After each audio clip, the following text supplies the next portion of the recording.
Ito guys, luto tayo ng ano guys, puso ng saging guys. Titingnan natin guys, masarap ba? Hindi tayo marunong mag ano guys, magluto. Try natin guys.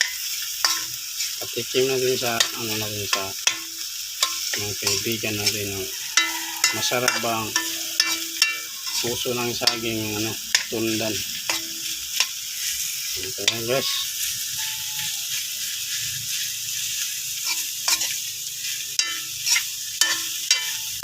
Ayan guys.